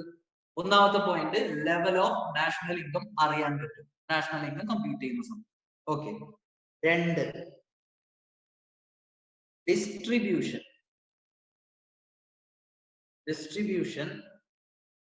pattern of national income. Distribution pattern of national income. ഇവിടെ എന്താ ഉദ്ദേശിക്കണമെന്നാണല്ലോ നമുക്ക് മനസ്സിലാവാത്തത്. ഈ ഒരു പോയിന്റ് നമുക്ക് എന്താണ് ഇവിടെ ഉദ്ദേശിക്കുന്നത് മനസ്സിലാവുന്നുണ്ടാവില്ല. ഡിസ്ട്രിബ്യൂഷൻ പാറ്റേൺ എന്താണ് ഉദ്ദേശിച്ചത്? അപ്പൊ ഇന്ത്യയെ സംബന്ധിച്ചിടത്തോളം 3 സെക്ടറുകളായിട്ടാണ് ഇന്ത്യയെ ഡിവൈഡ് ചെയ്തിട്ടുള്ളത്. നിങ്ങൾക്ക് അറിയാവുന്ന കാര്യം തന്നെയാവും, എന്നാലും ഞാൻ പറയാം. 1 പ്രൈമറി, 2 സെക്കൻഡറി, 3 ടേഴ്ഷ്യറി. ഇങ്ങനെ 3 സെക്ടറുകളായിട്ട് ഡിവൈഡ് ചെയ്തിട്ടുണ്ട്. ഇന്ത്യൻ എക്കോണമിനെ 3 സെക്ടറുകളായിട്ട് ഡിവൈഡ് ചെയ്തിട്ടുണ്ട്. Primary sector, secondary sector, tertiary sector. Primary sector എന്ന് പറഞ്ഞാൽ നമുക്ക് അറിയാം, ഇവിടെ വരുന്നതിന്റെ ഒരു എക്സാമ്പിൾ ഞാൻ പറയാം. അഗ്രികൾച്ചർ വരും, അഗ്രികൾച്ചർ, ഫിഷിംഗ്, ഫാമിംഗ്, ഇങ്ങനെയുള്ളതൊക്കെയാണ് നമ്മൾ പ്രൈമറി സെക്ടർ എന്ന് പറയും. അതായത് ഇന്ത്യയിൽ ഏറ്റവും കൂടുതലുള്ളത്. അറൌണ്ട് 65% ഇന്ത്യൻ എക്കോണമി, അതായത് നാഷണൽ ഇൻകത്തിന്റെ കോൺട്രിബ്യൂഷൻ എടുക്കുകയാണെങ്കിൽ ഈ 3 സെക്ടറുകൾ കൂടിയതാണ് നമുക്ക് നാഷണൽ ഇൻകം കമ്പ്യൂട്ട് ചെയ്യുമ്പോൾ എടുക്കേണ്ടി വരിക. അതായത് പ്രൈമറി സെക്ടറിന് എത്ര ഇൻകം നാഷണൽ ഇൻകത്തിലേക്ക് വന്നു, സെക്കൻഡറി സെക്ടറിന് എത്ര ഇൻകം നാഷണൽ ഇൻകത്തിലേക്ക് വന്നു, ടേഴ്ഷ്യറി സെക്ടറിന് എത്ര ഇൻകം നാഷണൽ ഇൻകത്തിലേക്ക് വന്നു. കാരണം ഇത് 3 കൂട്ടുമ്പോഴാണ് നമുക്ക് നാഷണൽ ഇൻകം ലഭിക്കുക. ഇത് 3 സെക്ടറുകളുടെ ഇൻകം കൂട്ടുമ്പോഴാണ് എന്ത് വരിക, നാഷണൽ ഇൻകം വരിക. നമ്മളൊക്കെ ഇതിൽ ഏതെങ്കിലും ഒരു സെക്ടറിൽ പെടും. ഈ സെക്കൻഡറി സെക്ടർ എന്ന് പറഞ്ഞാൽ മാനുഫാക്ചറിംഗുമായി ബന്ധപ്പെട്ടത്, മാനുഫാക്ചറിങ്. ടേഴ്ഷ്യറി എന്ന് പറഞ്ഞാൽ സർവീസ് ആണ്, സർവീസ്. അപ്പൊ ഞാനിപ്പോ നിങ്ങൾക്ക് ക്ലാസ് എടുക്കുന്നുണ്ട്, ഇതൊരു പ്രൊഫഷൻ ആയിട്ട് ഞാൻ എന്ത് ചെയ്യുന്നുണ്ട്, ക്ലാസ് എടുക്കുന്നുണ്ട്. ഇത് ഏത് സെക്ടറിലാണ് വരിക, ടേഴ്ഷ്യറി സെക്ടറിലല്ലേ വരിക. ഞാൻ ഒരു സർവീസ് ആണല്ലോ പ്രൊവൈഡ് ചെയ്യുന്നത്. അപ്പോ നമ്മളൊക്കെ ചെയ്യുന്ന, നമുക്കൊക്കെ കിട്ടുന്ന വരുമാനം ഈ 3 സെക്ടറിൽ ഏതെങ്കിലും ഒന്നിൽ പെട്ടിട്ടുണ്ടാവും. അപ്പൊ നമുക്ക് ഇങ്ങനെ എവിടുന്ന്, ഏത് സെക്ടറിലാണ് കൂടുതൽ ഇൻകം വരുന്നത്, ഏത് സെക്ടറിനാണ് കുറവ് ഇൻകം വരുന്നത്, ഏത് സെക്ടറാണ് നമ്മൾ ഇംപ്രൂവ് ചെയ്യേണ്ടത്, ഒന്ന് ആലോചിക്കുക. മാനുഫാക്ചറിങ് സെക്ടറിന് വെറും 1% ആണ് കോൺട്രിബ്യൂഷൻ എന്നുണ്ടെങ്കിൽ, ആക്ച്വലി ഇങ്ങനെയല്ല. മാനുഫാക്ചറിങ് ഒരു എക്സാമ്പിൾ പറയുന്നത്, സെക്കൻഡറി സെക്ടർ അതായത് മാനുഫാക്ചറിങ് സെക്ടറിന് നമുക്ക് ഇൻകം 1% ആണെങ്കിൽ അതിനർത്ഥം എന്താ, നമ്മുടെ ഇന്ത്യയിൽ മാനുഫാക്ചറിങ് കുറവാണ്, പ്രൊഡക്ഷൻ കുറവാണ്, നമുക്ക് വാങ്ങാനുള്ള സാധനങ്ങൾ കുറയും. അപ്പൊ അവിടെ എന്ത് ചെയ്യണം, ഇന്ത്യൻ ഗവൺമെന്റ് അവിടെ എന്ത് ചെയ്യണം, അത് മാനുഫാക്ചറിങ് കൂടാനുള്ള എന്തെങ്കിലും പോളിസീസ് കൊണ്ടുവരണം. ഇത് മനസ്സിലാവണമെങ്കിൽ, അതായത് ഏത് സെക്ടറിലാണ് പ്രശ്നം എന്നുള്ളത് മനസ്സിലാവണമെങ്കിൽ എന്ത് ചെയ്യണം, നാഷണൽ ഇൻകം കമ്പ്യൂട്ട് ചെയ്ത് കഴിഞ്ഞാൽ അതിലേക്ക് വരുന്ന കോൺട്രിബ്യൂഷൻ നോക്കിക്കഴിഞ്ഞാൽ മനസ്സിലാവും ഏത് സെക്ടറിന് എത്രയാണ് വന്നത്. അപ്പൊ ആ സെക്ടറിൽ ഗവൺമെന്റിന് എന്ത് ചെയ്യാം, കൂടുതൽ ഫോക്കസ് ചെയ്യും. ഇതാണ് കൺസെപ്റ്റ്. നമ്മൾ ഇത് മുഴുവൻ പരീക്ഷയ്ക്ക് എഴുതണോ വേണ്ട. ഞാൻ പറഞ്ഞത് നിങ്ങൾക്ക് മനസ്സിലായി എന്ന് വിചാരിക്കുന്നു. ഇത് എക്സാമ്പിൾ പറയാൻ വേണ്ടിയിട്ട് പറഞ്ഞതാണ്. ഏത് രണ്ടാമത്തെ പോയിന്റ് ഉണ്ടല്ലോ, ഏതാ രണ്ടാമത്തെ point, distribution pattern of national income. ഞാനൊരു കാര്യം കൂടി പറയട്ടെ. ഇന്ത്യയിലെ ടോട്ടൽ വെൽത്തിന്റെ, ഇന്ത്യയുടെ ടോട്ടൽ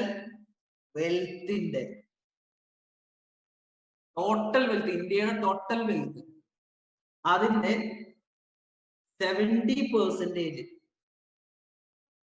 10% ആളുകളുടെ അടുത്താണ്. ഇന്ത്യയുടെ ടോട്ടൽ വെൽത്തിന്റെ 70% ആരുടെ കയ്യില, വെറും 10% ആൾക്കാരുടെ കയ്യില. ബാക്കിയുള്ള 30% മാത്രമേ 90% ആളുകളുടെ കയ്യിൽ വരുള്ളൂ. അതായത് ഈ 30-ലാണ് നമ്മളൊക്കെ പെടുന്നത്. നമ്മുടെ ഇൻകം കൂട്ടിക്കഴിഞ്ഞാൽ എത്രയും 90% പോപ്പുലേഷന്റെ 90% ആൾക്കാരുടെ ഇൻകം കൂട്ടിയാലും ആകെ എത്രയേ വരുള്ളൂ, 30% വരുള്ളൂ. നേരെ മറിച്ച് ബാക്കിയുള്ള 10% ആളുകളുടെ ഇൻകം കൂട്ടിക്കഴിഞ്ഞാൽ എത്ര വരും, 70%-ഓളം വരും. അതിന് എക്സാമ്പിളുകൾ നമുക്ക് പറയാം. ടാറ്റ, ബിർള, അംബാനി, ഇവരുടെയൊക്കെ ഇൻകം കൂട്ടിക്കഴിഞ്ഞാൽ തന്നെ നമ്മളൊരു 10-25,000 ആളുകൾ കൂടി, 25 അല്ല, അത്രയും ആളുകളുടെ ഇൻകം കൂട്ടിയാലും ഇവരുടെ അടുത്തേക്ക് എത്തില്ല. അപ്പൊ ഡിസ്ട്രിബ്യൂഷനിൽ എന്തോ പ്രശ്നമുണ്ട്, ഇന്ത്യയിലുണ്ട്. ഇതൊക്കെ നമുക്ക് മനസ്സിലാക്കാൻ പറ്റും എങ്ങനെയാണെങ്കിൽ നാഷണൽ ഇൻകം കാൽക്കുലേറ്റ് ചെയ്താൽ. അതാണ് second point, distribution pattern of national income. മനസ്സിലായി എന്ന് വിചാരിക്കുന്നു. ഓക്കെ,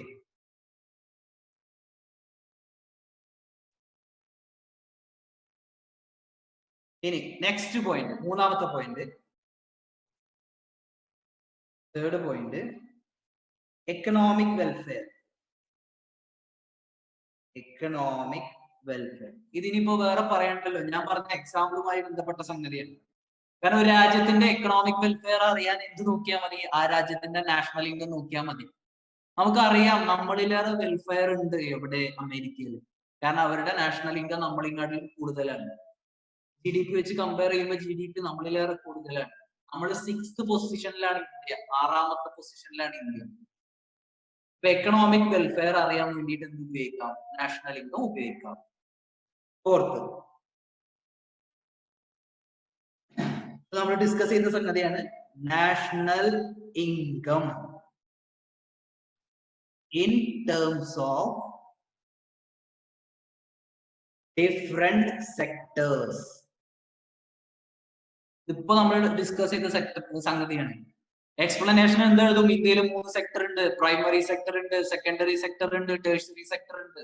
ഇതിൽ നിന്നൊക്കെ നാഷണൽ ഇൻകം എത്രയാണ് പെർസെന്റേജ് എന്ന് മനസ്സിലാക്കാൻ പറ്റും. നാഷണൽ ഇൻകം കാൽക്കുലേറ്റ് ചെയ്യുക. Okay, 4th point. 5th point, national income statistics. National income statistics ഇതിന്റെ കൂടെ വരുന്ന ഒരു പോയിന്റ് കൂടി ഉണ്ട്. അതുകൂടി എഴുതുമ്പോൾ എന്താ ഉദ്ദേശിച്ചത് മനസ്സിലാവും. നാഷണൽ ഇൻകം സ്റ്റാറ്റിസ്റ്റിക്സിന്റെ കൂടെ വരുന്ന പോയിന്റ് ആണ് എന്ത്? International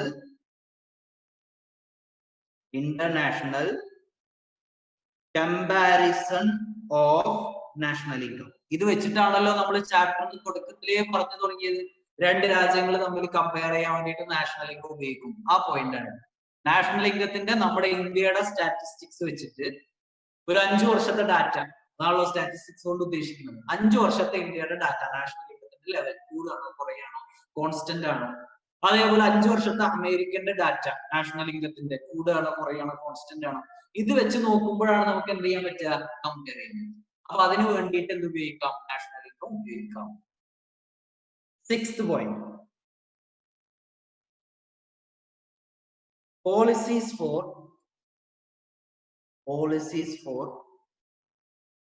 growth and inflation. Policies for growth and inflation. ശരിക്കും ഈ 5ാമത്തെ പോയിന്റ് ഇതൊരു പോയിന്റും ആക്കിയിട്ട് വേണമെങ്കിൽ നമുക്ക് ഉപയോഗിക്കാം. സ്റ്റാറ്റിസ്റ്റിക്സ് എപ്പോഴും ഒരു രാജ്യത്തിന് വേണ്ട സംഗതികളാണ്. കാരണം എന്താണ് മാറ്റം വരുത്തേണ്ടത്, നമ്മൾ ഇംപ്രൂവ് ചെയ്യണോ അതോ ഗ്രാഫ് താഴ്ത്തിക്കാണോ മനസ്സിലാക്കാൻ നമുക്ക് സ്റ്റാറ്റിസ്റ്റിക്സ് ഉപയോഗിക്കാം. അതേപോലെ ഇന്റർനാഷണൽ കമ്പാരിസണിന് വേണ്ടിയിട്ട് ഉപയോഗിക്കാം. ശരിക്കും ഇത് 6th പോയിന്റും ഇത് വേണമെങ്കിൽ 7th പോയിന്റ് ആക്കിയിട്ട് എഴുതാം. മാർക്കിനനുസരിച്ച് നമ്മൾ ഡിസ്ട്രിബ്യൂട്ട് ചെയ്യണം എന്നർത്ഥം. ഇപ്പൊ ലാസ്റ്റ് പറഞ്ഞ point policies for growth and inflation.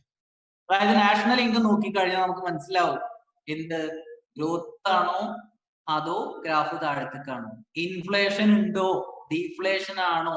അപ്പൊ അതിനനുസരിച്ച് ഇപ്പൊ രാജ്യത്ത് ഇന്ത്യയിൽ ഇൻഫ്ലേഷൻ ഉള്ള സമയമാണെന്ന് വിചാരിക്കും. ഗവൺമെന്റിന് മാർക്കറ്റിൽ ഇൻഫ്ലേഷൻ ഉണ്ടെന്ന് അറിഞ്ഞാലല്ലേ അതിനുള്ള പോളിസി അത് ശരിയാക്കാൻ പറ്റുള്ളൂ. ഇൻഫ്ലേഷൻ തിരുത്തണം, പ്രശ്നങ്ങളുണ്ട്, അതൊക്കെ മാറ്റണം എന്നുണ്ടെങ്കിൽ ഗവൺമെന്റിന് അറിയണ്ടേ ഇവിടെ ഇൻഫ്ലേഷൻ ഉണ്ട്. അതറിയാൻ നാഷണൽ ഇൻകം ഉപയോഗിക്കാം. അതായത് നാഷണൽ ഇൻകം ഉപയോഗിച്ചാൽ അതിന്റെ കണക്കുകൾ കണ്ടു കഴിഞ്ഞാൽ നമുക്ക് മനസ്സിലാവും ഇൻഫ്ലേഷൻ ഉണ്ടോ ഇല്ലേ, ഗ്രോത്ത് ആണോ അല്ലേ. അപ്പൊ അതിനനുസരിച്ച് ഗവൺമെന്റിന് എന്ത് ചെയ്യാം? പോളിസീസ് ഫോം ചെയ്യാം. Okay, last point 8th point, economic forecasting. പറയാം, നമുക്ക് ആ എഴുതിയത് വെച്ചിട്ട് തന്നെ മനസ്സിലാവും. എക്കണോമിക് ഫോർകാസ്റ്റിംഗ് ഈ വർഷം ഇപ്പൊ 2019 നമ്മുടെ നാഷണൽ ഇൻകം എന്ന് പറയുന്നത് 21 ലക്ഷം കോടിയാണ് വിചാരിക്കും. 2020 21 ലക്ഷം ഉള്ളത് 20 ലക്ഷമായിട്ട് കുറഞ്ഞിട്ടുണ്ട്, അല്ലെങ്കിൽ 22 ലക്ഷമായിട്ട് കൂടിയിട്ടുണ്ട്. സ്വാഭാവികമായിട്ട് നമുക്ക് എന്ത് ചെയ്യാം? അടുത്ത വർഷത്തേക്കുള്ള എക്കണോമിക് ഫോർകാസ്റ്റിംഗ് നടത്താം.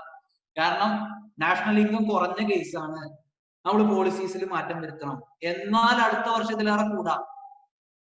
അതല്ല നാഷണൽ ഇൻകം കൂടുതലാണ്, അപ്പൊ നമ്മൾ നിലവിലുള്ള പോളിസീസ് ഒന്നും കൂടി ഇംപ്ലിമെന്റ് ചെയ്യണം, കറക്റ്റീവ് ആക്ഷൻസ് എടുക്കണം.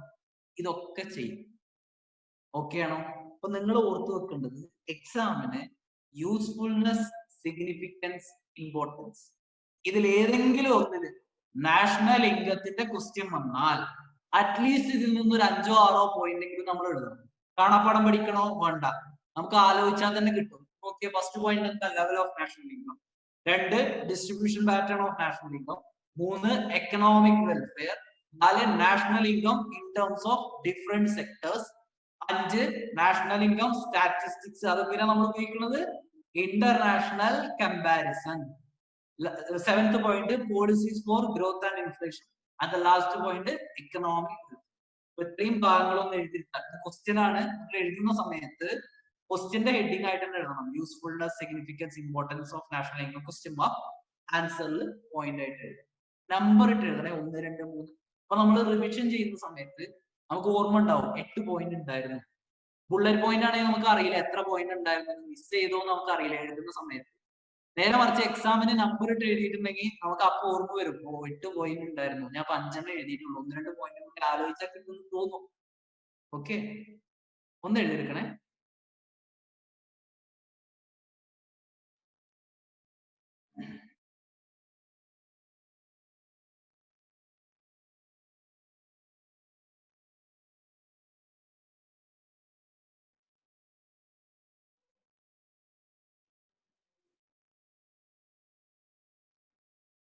എഴുതി കഴിഞ്ഞാൽ ഒന്ന് പറയും കൂടി വേണേ.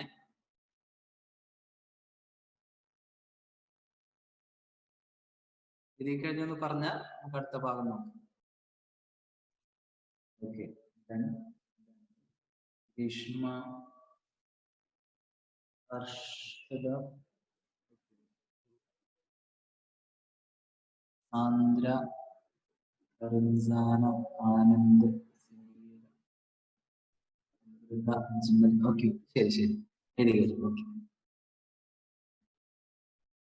ഒന്നാ നമുക്കിനി കൺസെപ്റ്റ് ഓഫ് നാഷണൽ ഇൻകം നോക്കണം. ഞാൻ പറഞ്ഞിട്ടുണ്ടായിരുന്നു 8 കൺസെപ്റ്റുകൾ നോക്കാനുണ്ട് ക്ലാസ് തുടങ്ങിയ സമയത്ത്. GDP, NDP, ആ സംഗതികൾ. അപ്പൊ അതിന് ഞാനൊരു സമ്മറൈസ്ഡ് ചാർട്ട് ഉണ്ടാക്കിയിട്ടുണ്ട്. നമുക്ക് ഇത് വെച്ചിട്ട് ഡിസ്കസ് ചെയ്യാം. ഇത് നിങ്ങളുടെ കയ്യിൽ ഉണ്ടായിക്കോണമെന്നില്ല. നിങ്ങളുടെ കയ്യിലുള്ള ബുക്കില്, നോട്ടില് ഏറ്റവും ലാസ്റ്റ് ഞാൻ ഇതിന്റെ സമ്മറൈസ്ഡ് ഫോം കൊടുത്തിട്ടുണ്ട്. പക്ഷെ അതിപ്പോ നോക്കണ്ട, നമുക്ക് റിവിഷൻ നടത്തുന്ന സമയത്ത് നോക്കാം. ഇപ്പൊ നമുക്ക് കൺസെപ്റ്റ് മനസ്സിലാവണല്ലോ, അപ്പൊ നമുക്ക് ഇത് വെച്ചിട്ട് നോക്കാം.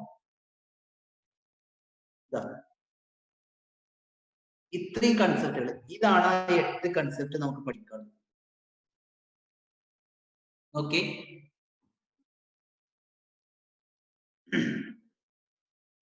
GDP ഞാൻ ഇവിടുന്ന് പറയാൻ നോക്കണേ. GDP at market price at factor cost. NDP at market price at factor cost. NNP at market price at factor cost. ഇവിടെ നിങ്ങൾ ശ്രദ്ധിക്കണം, ഇതാണ് നമ്മുടെ നാഷണൽ ഇൻകം എന്നാണ് ഞാൻ പറഞ്ഞത്. ഏത്? NNP FC. നാഷണൽ ഇൻകം ആണ് ക്വസ്റ്റ്യനിൽ ചോദിക്കണമെന്നുണ്ടെങ്കിൽ ഈ 8 കൺസെപ്റ്റില് നമ്മൾ കണ്ടുപിടിക്കേണ്ടത് NNP FC ആണ്. ഓക്കെ, അതേപോലെ എന്തുണ്ട്? GNP, അതിലെ MP FC. പിന്നെ അത് കൂടാതെ ഒരു 3 കൺസെപ്റ്റ് വേറെ ഉണ്ട്. Per capita income, personal income, disposable. നമുക്ക് നോക്കാം. GDPന്റെ ഡെഫിനിഷൻ എന്താന്ന് നോക്കാം ആദ്യം. GDP definition.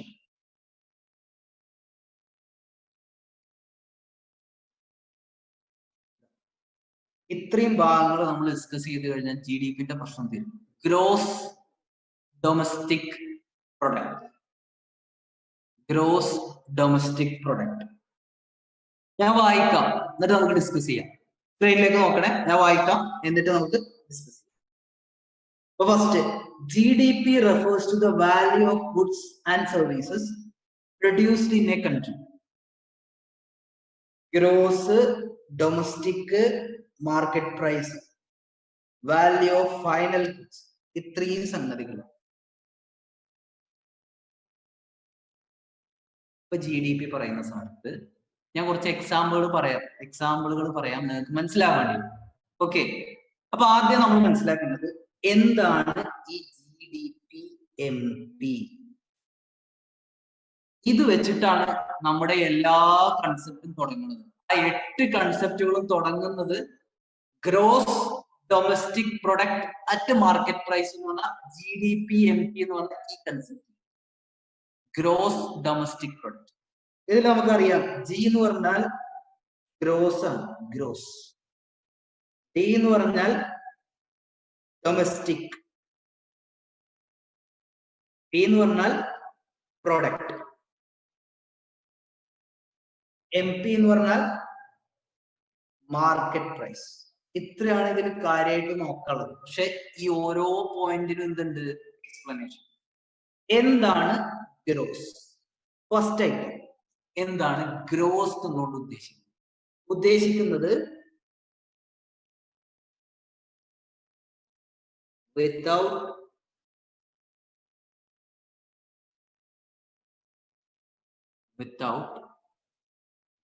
നിങ്ങളിത് പഠിച്ചിട്ടുണ്ടോ ഇതിനു മുമ്പ് എപ്പോഴെങ്കിലും?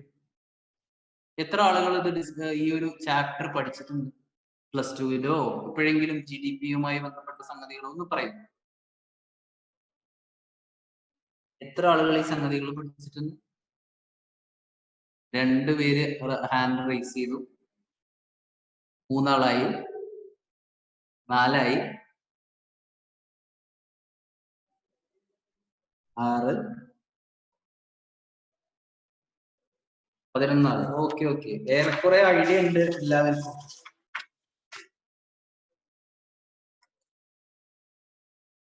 ഓക്കെ, അപ്പൊ ഞാൻ പറയാം, എന്നാലും ഡിസ്കസ് ചെയ്യും. പഠിച്ചിട്ട് വലിയ ഓർമ്മയില്ല. ഓക്കെ ഓക്കെ, ശരി. അപ്പൊ അതിൽ ഗ്രോസ്, എന്താണ് ഗ്രോസ്? ഗ്രോസ് എന്നുള്ളതുകൊണ്ട് ഉദ്ദേശിക്കുന്നത് gross of depreciation.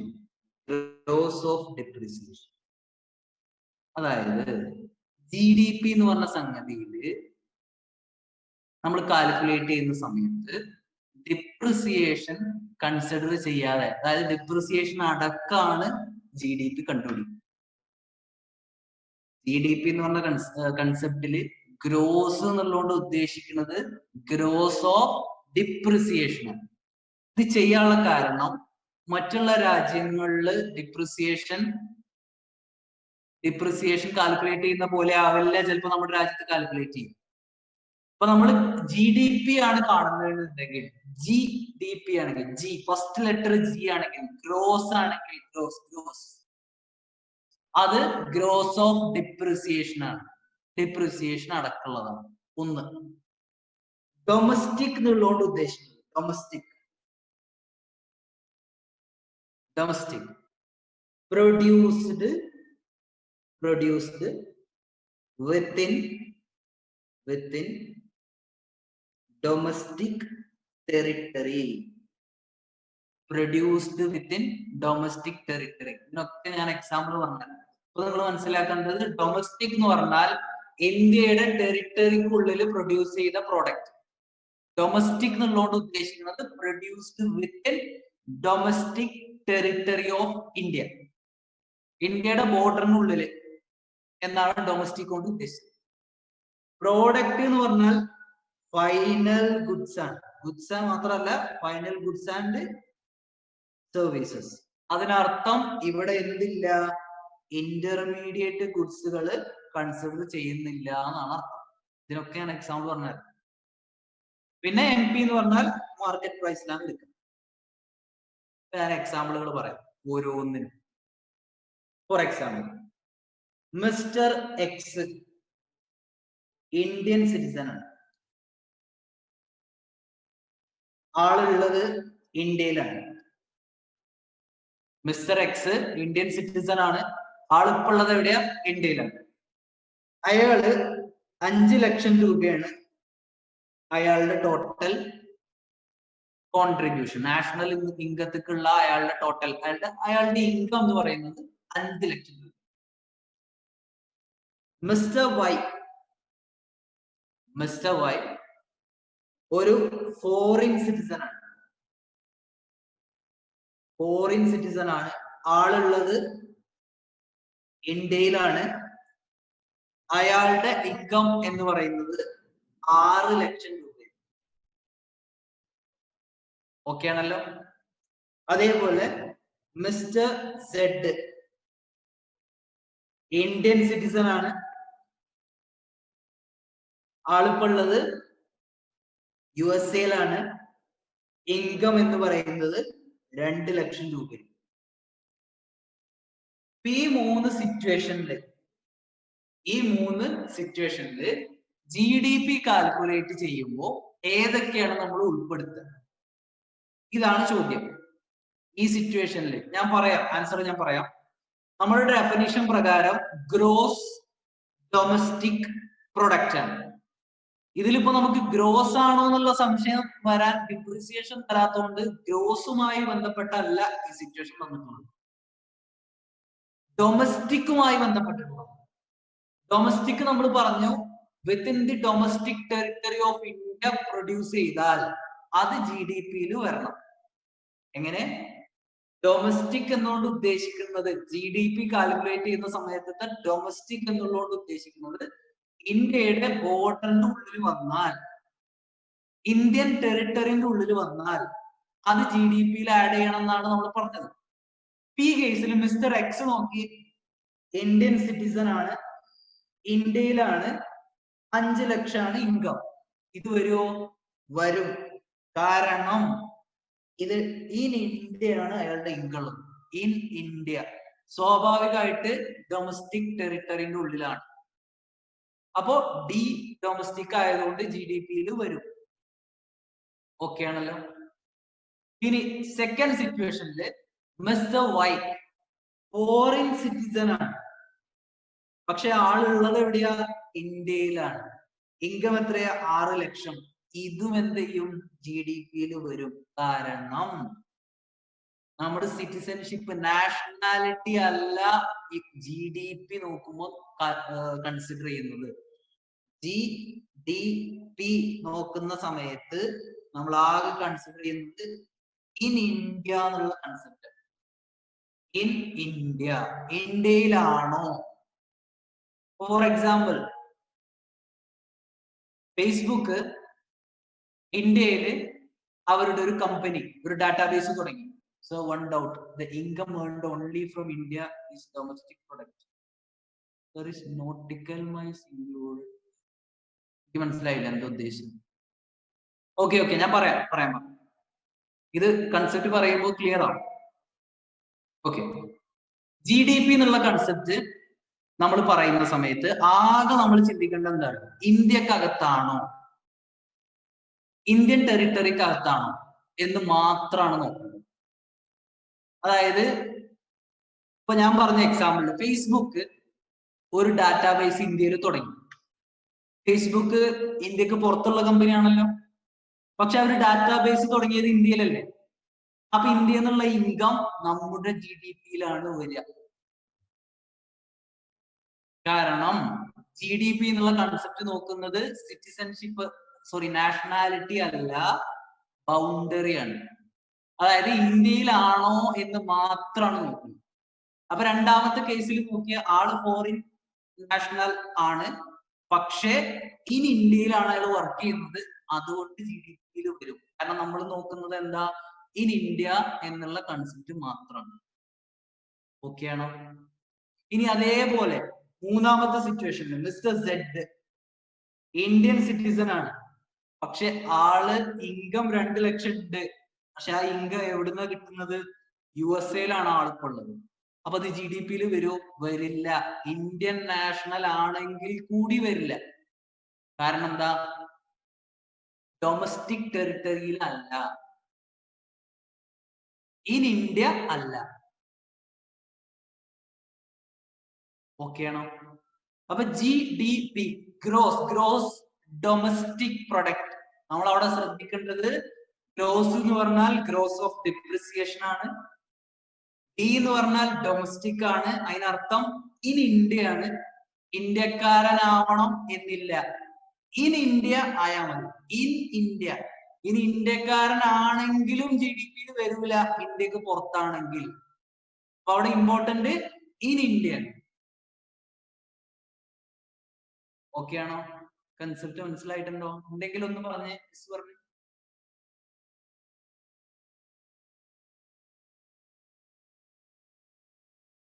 Okay, Chanchal, yes.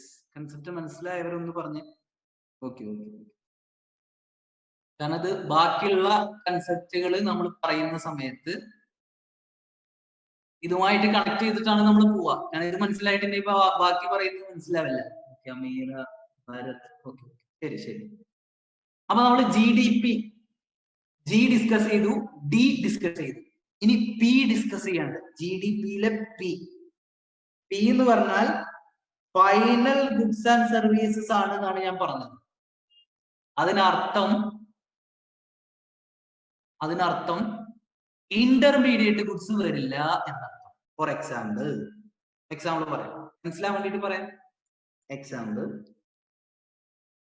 ഞാനൊരു കേക്ക് മാനുഫാക്ചറർ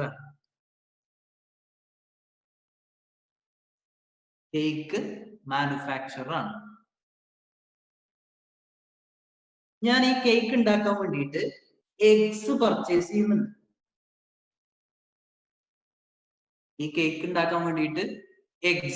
ചെയ്യുന്നുണ്ട്. അപ്പൊ സ്വാഭാവികമായിട്ട് ഈ എഗ്സ് എന്ന് പറയുന്ന സംഗതി ഈ കേക്കിന് എന്താണ്? ഇന്റർമീഡിയറ്റ് ഗുഡാണ്, റോ മെറ്റീരിയൽ ആണ് അല്ലെ? ഒരു കേക്ക് ഉണ്ടാക്കാൻ എഗ്ഗ് വാങ്ങി, സ്വാഭാവികമായിട്ട് എഗ്ഗ് എന്ന് പറയുന്നത് ഇന്റർമീഡിയറ്റ് ഗുഡ്. ഈ എഗ്ഗിന് വില 100 രൂപയാണ്. കേക്ക് ഉണ്ടാക്കാൻ വേണ്ടി വാങ്ങിയ എഗ്സിന്റെ വില 100 രൂപ. 100 രൂപക്കാണ് എഗ്സ് വാങ്ങിയത്. ഈ കേക്ക് ഞാൻ വിൽക്കുന്നത് 500 രൂപക്ക്. ഇതിൽ ഏത് എമൗണ്ട് GDP-യിൽ വരും എന്ന് ചോദിച്ചാൽ ഈ എമൗണ്ട് മാത്രമേ വരുള്ളൂ. കാരണം ഈ 500 എന്ന് പറയുന്നത് ഈ റോ മെറ്റീരിയൽ കോസ്റ്റ് കൂടി കൂടിയിട്ടുള്ള എമൗണ്ട് ആവും. ശരിയല്ലേ? നമ്മൾ ഈ കേക്കിന് 500 രൂപ വില ഇടുന്നത് എപ്പോഴാ? നമുക്ക് വന്ന കോസ്റ്റ്, എഗ്ഗ്, അങ്ങനെ ഫ്ലോർ,